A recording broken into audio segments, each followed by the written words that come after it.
started with 3 words: idiopathic dilated cardiomyopathy. I could barely pronounce it, but that's what doctors diagnosed me with in May of 2008. At first, I didn't understand the severity of my heart disease and expected that I would take meds, get better, and continue on the path I had planned. But my body had other plans. After a scary brush with heart failure, it was clear I needed an ICD, an implantable cardioverter defibrillator. If my heart failed again, the device would activate and it would buy me time to get to the hospital. I had been with Sean for about 4 years prior to diagnosis. We bought a house together, adopted some pets, and discussed our future. 3 weeks after I was diagnosed with heart disease, he proposed to me. The future in general became unclear, but we knew one thing for sure. However long we had, we wanted to spend that time together. I'd planned my entire wedding. The day was absolutely beautiful. After dinner, Sean and I decided to do our speech first. 2 minutes into the speech, my ICD fired 3 times. Oh my God! Luckily, my new husband caught me before I fell to the floor. I was rushed to the hospital before we even had a chance to do our first dance.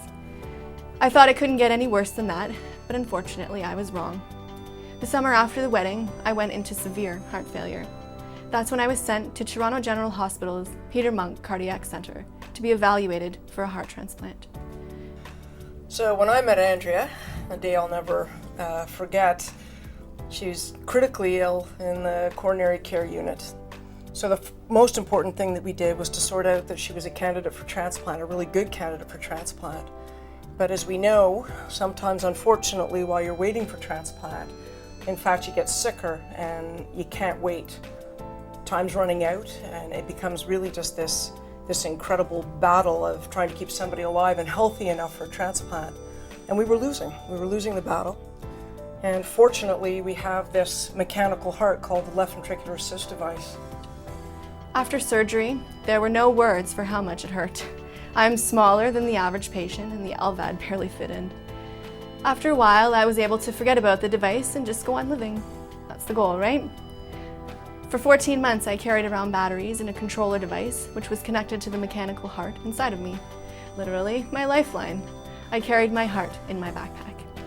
While I was always conscious of the device inside me, I was able to gain strength and prepare for the next major surgery, a heart transplant.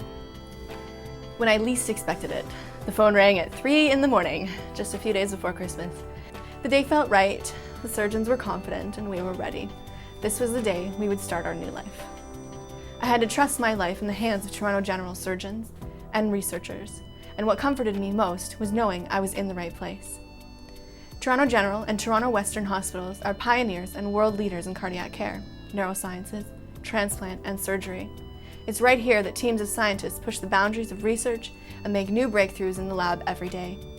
The only way their work is possible is through your critical support. So when I look at Andrea, I have absolutely no doubt that foundation supporters saved her life. Very clear relationship between donor support to the Peter Munk Cardiac Centre and to the hospital foundation, which allowed us to purchase the device, which allowed us to use the device, which allowed us to save Andrea's life, and there's just no doubt about it.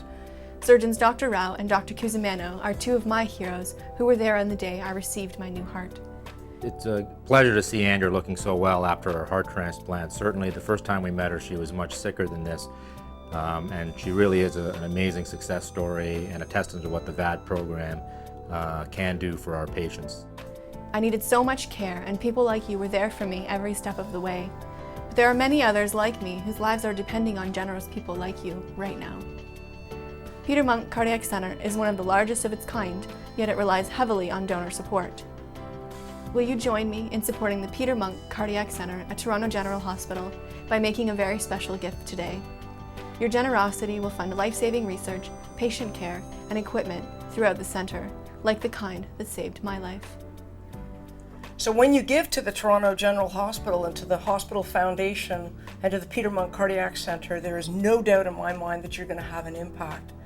Not only are you funding research in basic science and research that allows us to improve lives and outcomes, but you're also directly funding mechanical hearts and the mechanical heart program, which, as you can see right in front of you, clearly saves lives and has an impact.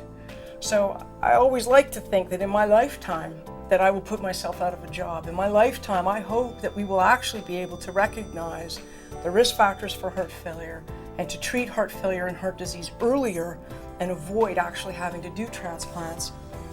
But we need partners in order for this to happen. We need you. We need your gifts and we need your support. And it's this extraordinary partnership that we have with you in the foundation and through your gifts that we're actually able to support lives. I am just one example of the incredible effort, research, and heroic levels of patient care that go into saving lives here at Toronto General Hospital and Toronto Western Hospital. Thanks to the generous people like you, I am alive to make a mark on this world. You can make your mark on this world too by helping Toronto General Hospital and Toronto Western Hospital save lives through care and research. Please take a moment to give generously today. Please give with our heartfelt thanks.